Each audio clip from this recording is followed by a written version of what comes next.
Hello everyone. आज का हमारा टॉपिक है मशीन घंटा दर पद्धति, मशीन आवर रेट मेथड। ठीक है, सबसे पहले आप देखते हैं मशीन घंटा दर क्या होता है या मशीन घंटा दर से क्या आशय है, मीनिंग क्या है। मशीन घंटा दर से आशय किसी मशीन की प्रति घंटा संचालन व्यय से है। दूसरे शब्दों में किसी निश्चित अवधि में प्रयोग में आने वाली मशीन के संचालन व्यय को उस अवधि में मशीन के प्रयोग होने वाले समय या घंटों से भाग देकर जो राशि प्राप्त होती है उसे हम कहते हैं मशीन घंटा दर। एक उदाहरण लेते हैं इसको समझने के लिए। मान लीजिए, एक उदाहरण है ये, मान लीजिए factory overhead is equal to 10,000 rupees है। 10,000 रुपए हमारा कितना लिया हमने फैक्ट्री ओवरहेड को 10,000 और नंबर ऑफ मशीन्स वो है आपका चार मशीनें लगी हुई है।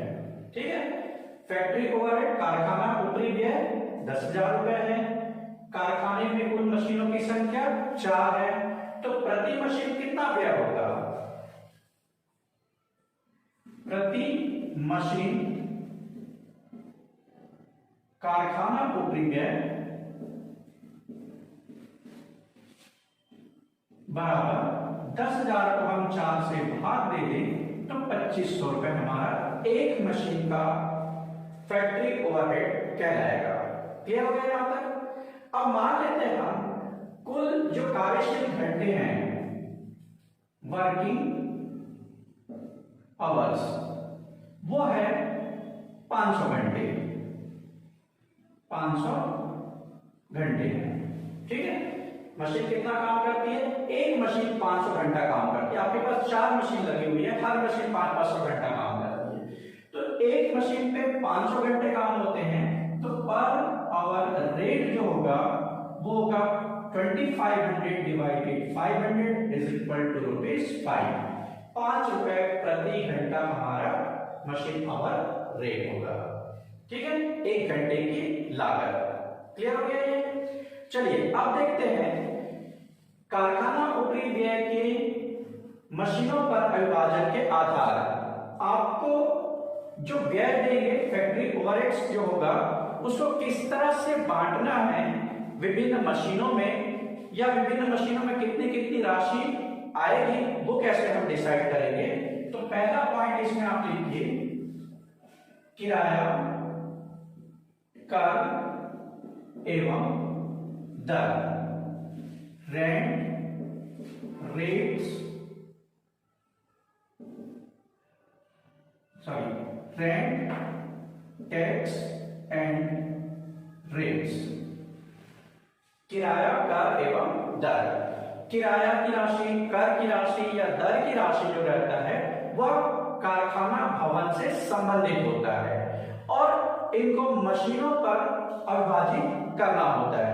भाई हमने भवन का किराया दिया, भवन में 4 मशीनें लगी हैं, 5 मशीनें लगी है या एक से अधिक मशीनें लगी है, कर की राशि दिया हमने, दर हमने पेमेंट किया, तो उसका उस मशीन पर कैसे अविभाजित किया जाएगा वो हमको देखना है। तो सामान्यतः इसमें जितनी जगह मशीनें घेरती है, मशीनों के द्वारा घेरी गई जगह के अनुपात में इसका अविभाजन किया जाएगा। मान लेते हैं 3 मशीनें आपके पास, 3 मशीनें हैं और एक मशीन 50% जगह घेरती है, दूसरी मशीन 25% जगह घेरती है और तीसरी मशीन भी 25% जगह घेरती है। तो इस कंडीशन में 50:25:25 या फिर कह सकते हैं 2:1:1 के रेशियो में आप किराया, दर और कर की राशि का बंटवारा कर देंगे। ठीक है, फिर आते हैं दूसरा पॉइंट में ह्रास,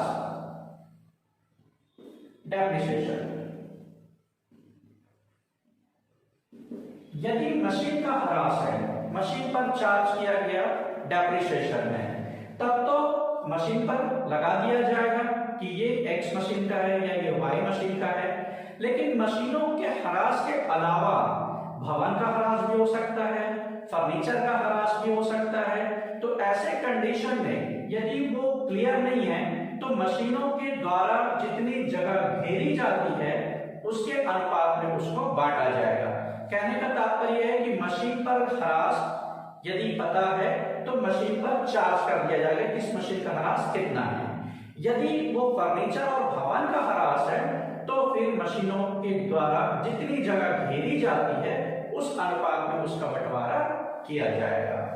ठीक, तीसरा पॉइंट आते हैं प्रकाश व ताप व्यय, lighting and heating expenses. Lighting और हीटिंग एक्सपेंसेस जो है वो एक्चुअली में इलेक्ट्रिसिटी एक्सपेंसेस है, विद्युत व्यय होता है। और विद्युत व्यय का जो बंटवारा है वो आप तीन तरीके से कर सकते हैं। पहला तरीका तो ये है कि यदि विद्युत व्यय किया जा रहा है और मोटर्स लगे हुए हैं तो मीटर बटन या मीटर रीडिंग के अनुसार आप उसका बंटवारा कर सकते हैं। दूसरा तरीका यह है कि यदि बहुत सारी मशीनें लगी हुई है तो मशीनों के द्वारा जितनी जगह घेरी गई है उस जगह पे कितने बल्ब लगे हुए हैं, कितने स्विच बोर्ड के पॉइंट्स लगे हुए हैं, तो स्विच बोर्ड और बल्ब की संख्या के आधार पर आप उसका विभाजन कर सकते हैं।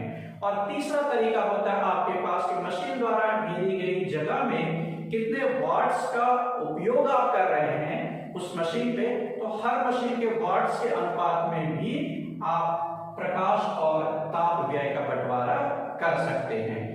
एक तरीका मशीन लगी हुई है वहां पर रीडिंग के आधार पर, मीटर रीडिंग के आधार पर। दूसरा जितना वाट्स का उपयोग होता है वाट्स के हिसाब से। और तीसरा जो होता है बल्बों की संख्या या जितने पॉइंट्स स्विच बोर्ड पे बटन्स लगे हुए हैं उस बटन के आधार पर भी किया जा सकता है। चौथा पॉइंट लिखेंगे पावर, शक्ति। पावर, शक्ति का उपयोग फर्म में किया जाता है, फैक्ट्री में किया जाता है। और जब शक्ति का प्रयोग करते हैं तो मीटर बटन के आधार पर, मतलब मीटर रीडिंग के आधार पर आप इसका चार्ज जो है या एक्सपेंसेस जो है वो चार्ज कर सकते हैं। ठीक है, फिर आते हैं मरम्मत एवं अनुरक्षण व्यय। मरम्मत एवं अनुरक्षण व्यय, repairs and maintenance, repairs and maintenance expenses. ठीक है, रिपेयर और मेंटेनेंस का जो एक्सपेंसेस है वह जिस मशीन पर जितना व्यय किया जा रहा है अगर वो क्लियर है तो उसी अनुपात में बढ़ जाएगा। अगर वो क्लियर नहीं है तो मशीनों व प्लांटों के जो मूल्य है, जो प्राइस है, कॉस्ट प्राइस कह सकते हैं, लागत मूल्य, उस पर हम बांट देंगे। लेकिन कुछ मरम्मत व्यय और कुछ अनुरक्षण व्यय ऐसे भी होते हैं जो क्लियर नहीं होता कि किस मशीन से रिलेटेड है। जैसे भवन का मरम्मत अनुरक्षण, फर्नीचर का है, तो इसको हम मशीनों के द्वारा घेरी गई जगह के अनुपात में बांटेंगे। ठीक है, क्लियर हो गया? मशीन पर है मशीन के हिसाब से बढ़ जाएगा, मशीन के अलावा दूसरे जो व्यय हैं उसको आप घेरी गई जगह के आधार पर बांटेंगे। चलिए अब चलते हैं इसके नेक्स्ट पॉइंट में। और अगला पॉइंट है 6 नंबर, पर्यवेक्षक या फोरमैन का वेतन। Salary of supervisor.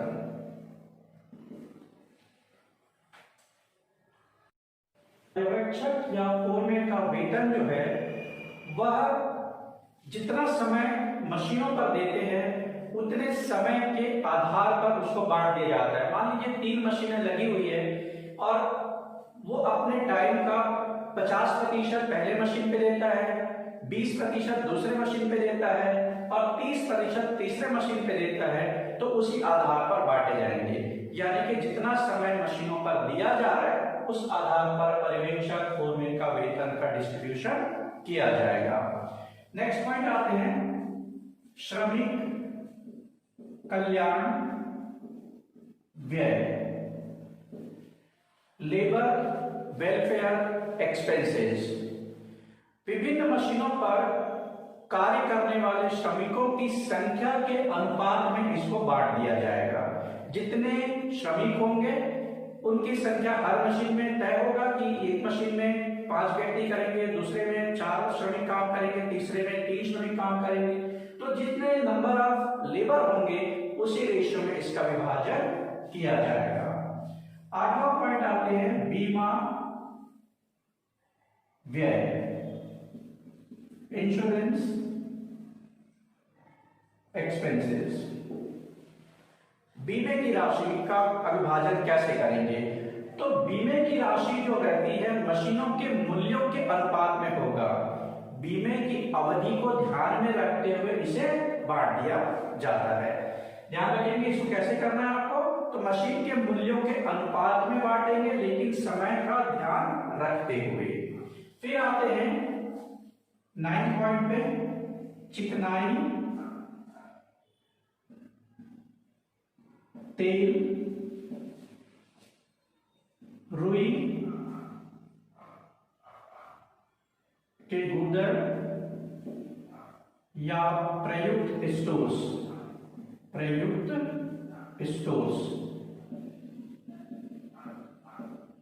Lubricating oil, waste cotton और कंज्यूमेबल स्टोर्स जो आप यूज करते हैं, इनका व्यय जो रहता है एक अवधि में कार्यरत मशीन के घंटों के अनुपात में बांट दिए जाते हैं। कहने का तात्पर्य यह है कि मशीन जितने देर काम करता है उसके अनुपात में बांट देंगे। अगर उस अनुपात में नहीं बांटते, वैसे उसको श्रेष्ठ माना जाता है, तो दूसरा तरीका यह है कि मशीनों के जो आकार होते हैं उसके अनुपात में बांट दिया जाए, यानी कि जितना साइज है उसका उस रेशियो में उसको बांट दिया जाएगा। फिर आते हैं किराया क्रय में सम्मिलित ब्याज, किराया क्रय में सम्मिलित ब्याज। कई बार क्या होता है हायर परचेस सिस्टम से परचेस किए जाते हैं मशीन को, ठीक है, और उसमें एक निश्चित राशि ब्याज के रूप में पेमेंट किए जाते हैं। तो जब हम मशीन को क्रय करते हैं तो क्रय मूल्य जो होता है या इंस्टॉलमेंट में जितना हमारा मूलधन की राशि जा रहा है, भुगतान कर रहे हैं, वो राशि तो हमारा मशीन की लागत में जुड़ते जाता है, तो उसको यहाँ पर शामिल नहीं किया जाता, लेकिन उसकी ब्याज की राशि को यहाँ पर शामिल किया जाता है। और उसकी ब्याज की राशि को उसी मशीन पर शामिल किया जाएगा जिस मशीन से ये संबंधित होता है, ठीक है। फिर आप लेंगे अन्य व्यय, 11 नंबर पर अन्य व्यय, अदर एक्सपेंसेस। अन्य कोई और व्यय दिया गया है, उसके लिए उपयुक्त आधार पर उसका अविभाजन किया जाएगा। जैसे कि किराए पर ली गई मशीन का किराया उसी मशीन पर चार्ज किया जाएगा जिस मशीन पर किराए का भुगतान किया गया है, ठीक है। तो कोई ना कोई आधार, कोई ना कोई बेस आपको क्वेश्चन में बताया जाएगा, उन्हीं आधार पर इन सारे मदों को बांटा जाता है, इन मदों के व्ययों को बांटा जाता है, ताकि हम एक मशीन का 1 घंटे की जो दर है वो सही ढंग से ज्ञात कर सके, ठीक है। चलिए अब देखते हैं मशीन घंटा दर की गणना या प्रस्तुतिकरण, presentation of machine hour rate. Machine घंटा दर की गणना जो है परंपरागत रूप से अगर हम करें तो वो 2 भागों में बांटा जाता है। पहला भाग कहलाता है स्थिर व्यय, स्थिर व्यय, स्टैंडिंग चार्जेस, और दूसरा आता है इसमें मशीन व्यय, मशीन व्यय, मशीन चार्जेस या मशीन एक्सपेंसेस, ठीक है। स्टैंडिंग चार्जेस जो होता है स्थिर व्यय है, वो ऐसे व्यय होते हैं जो मशीन चाहे चले या ना चले, मशीन का संचालन हो या ना हो, ये व्यय करना ही होता है आपको। प्रत्यक्ष रूप से संचालन से संबंधित नहीं होता, ये कहा जाए। जैसे कारखाने भवन का किराया, रेंट, ये आपको पेमेंट करना ही होता है, रेट्स, टैक्सेस, है ना। भवन का किराया आपको देना होगा, चाहे मशीन चले या ना चले। भवन का कर और बीमे की राशि आपको पेमेंट करने होंगे, दर पेमेंट करने होंगे, है ना। निरीक्षक का पेमेंट करना होता है, फोरमैन, चौकीदार का वेतन का भुगतान करना होगा, सामान्य जो प्रकाश की व्यवस्था होगी, आपने कुछ लाइट्स लगा दी है फैक्ट्री में, तो मशीन के संचालन से संबंधित व्यय नहीं होते। लेकिन अगर संचालन करना है तो ये व्यय आपको वहन करने होंगे। तो वो सारे व्यय जो है कहलाता है आपका स्टैंडिंग चार्जेस, ठीक है। इसमें आपका इंश्योरेंस आ जाएगा, इसमें आपका फोरमैन की सैलरी, चौकीदार के लिए salary, general expenses, lubricating oil, consumable stores, ये सारे खर्चे जो रहते हैं वो स्टैंडिंग चार्जेस में आते हैं। इसके अलावा मशीन चलाने, मशीन का जो चालक रहता है, मशीन चलाने वाले की मजदूरी है, ब्याज की राशि है, ये सारी चीजें हम स्टैंडिंग चार्जेस के अंतर्गत शामिल करते हैं। मशीन चले या ना चले, इन व्ययों को फैक्ट्री को वहन करना होता है। जबकि दूसरा जो आता है वो मशीन व्यय होता है, जो मशीन से ही संबंधित है। इसमें आता है पहला ह्रास, डेप्रिसिएशन। ह्रास की राशि कैसे गणना करते हैं, तो डेप्रिसिएशन निकालने के लिए आप फॉर्मूला लगाते हैं, आपको याद होगा, कॉस्ट ऑफ मशीन, मशीन की लागत,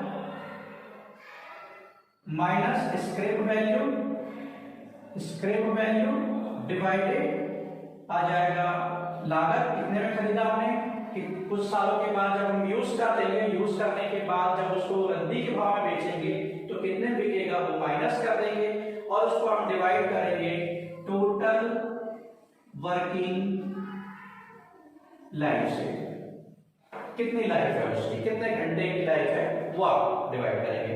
तो इससे 1 घंटे का आपको डेप्रिसिएशन पता चल जाएगा। दूसरा पॉइंट हम लेते हैं पावर एक्सपेंसेस। पावर एक्सपेंसेस शक्ति व्यय या शक्ति का खर्चा। और तीसरा पॉइंट आता है इसमें repairs and maintenance. Repairs and maintenance, ठीक है। ये 3 खर्चे आप इसमें लिखेंगे मशीन के, ये डायरेक्टली मशीन से रिलेटेड होता है, और जो इनडायरेक्टली मशीन से रिलेटेड होता है वो आता है स्टैंडिंग चार्जेस में। इसको आप फॉर्मेट के रूप में भी लिख सकते हैं, ठीक।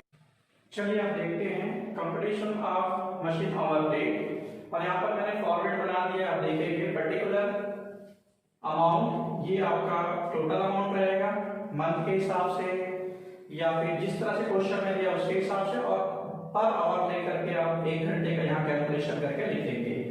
सबसे पहले आते हैं स्टैंडिंग चार्जेस में, और स्टैंडिंग चार्जेस में आता है आपका रेंट, रेट्स एंड टैक्सेस, उसका अमाउंट पर मंथ होगा तो पर मंथ, पर वीक होगा तो per week, lighting and heating expenses, supervision charges, insurance of factory and machine, cotton waste, consumable stores and lubricating oils.